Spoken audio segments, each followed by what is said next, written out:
So here is a sermon that I wrote, and the next couple of Fridays we won't be in synagogue, so I will not be giving it in synagogue, but it is very timely, and it was very important to me to express my feelings about this. So I'm writing it. I'm going to put it on my website, and it's on my social media, and here it is.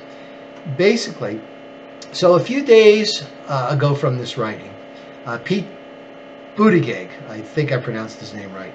He's the mayor of South Bend, Indiana, and he's also a Democratic presidential hopeful. He confronted Vice President Mike Pence for the latter's apparent lack of morals. Mayor Buttigieg referred to Vice President Pence as a hypocrite that espouses Christian values and yet engages in dishonest conduct, not becoming the label. Mayor Buttigieg referred to Vice President Pence as a Pharisee. Now, most Christians are familiar with the term Pharisee from the Gospels of the New Testament. In reality, this was a sect of Judaism that would give way to the modern Judaism that we practice today, and these were the first rabbis that oversaw the morphing of the temple practices to how we worship today in synagogues all over the world after the temple was destroyed.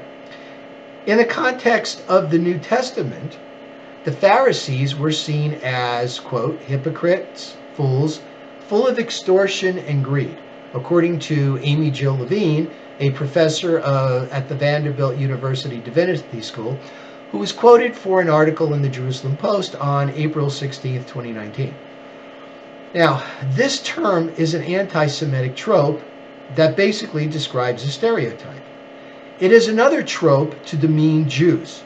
Some Jewish leaders now have called on Mayor Buttigieg to stop using the term. In response, the mayor's national press secretary stated that the term Pharisee is a common expression for a hypocrite. So years ago, my wife and I went to a local hotel conference center where they were selling paintings. We had moved into our first house and we were in the process of decorating. I went to the counter to pay for the paintings, and as the clerk and I were talking, she mentioned that some people came in, thought the prices were too high, and tried to, you guessed it, Jew them down. I politely and calmly told her I was Jewish and that this was really a slur. At first she started to apologize, but then, in the parlance of today, doubled down and insisted that this was a valid slang term that could be found in the dictionary to describe someone who's cheap. Her lack of remorse prompted me to contact the directors of the operation, who did apologize profusely. Now, it is interesting that Mayor Buttigieg clings to such a trite term and uses it as a derogatory description.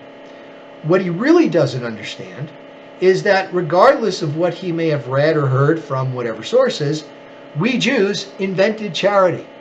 It is commanded in our Torah to give to those less fortunate, specifically the widow and the orphan. And by the way, we've been doing it for centuries. We have Jewish charities that actually not just give to other Jews, but give to other people, give to Christians and Muslims. Our system of tithes is set up to help needy people. We are also commanded to love the stranger. The modern day application would be to befriend the new person at work or school. These Jewish values are what the mayor embraces, and yet is completely ignorant that they were Jewish values almost 2,000 years before Christianity came into existence. So regardless of how the mayor meant the term, it is nevertheless an anti-Semitic trope. Unfortunately, this is becoming more and more prominent in political circles to the extreme sides of the mainstream political values. It also seems to be more prominent among liberal social democrats.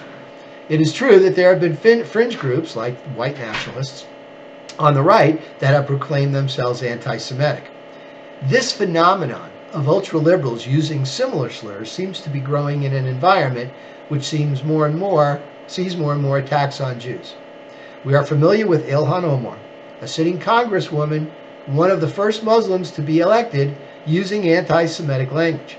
She has used similar tropes about how Jews run the world, control Congress, and how, quote, it's all about the Benjamins, baby. A resolution proposed in Congress recently to address the rising number of attacks on Jews had to be changed to include all groups due to the insistence of this ultra-liberal group. One would think that these two people ought to know better. Ms. Omar is a Somali refugee and knows what it's like to be oppressed. Mr. Buttigieg is gay and also understands being on the fringes of society. Unfortunately, they're not alone. Both politicians and media have demeaned Israel for its persecution of Palestinians and use of excessive force in responding to protests. They all ignore that Hamas, the government of Gaza, has instigated violent action by firing thousands, and that's not an exaggeration, of missiles at Israel. And Israel has responded by doing their best to target only the leaders. These peaceful protests have included balloons with incendiary devices and rock throwing at Israel, which had their soldiers do their best to just maim and not kill. But these people dismiss bigoted allegations by stating that they are just criticizing the government, not the people. Does this mean that this new movement of liberal social democrats have adopted an anti-Semitic stance in their ideology? It would almost seem so. It's getting worse, not better.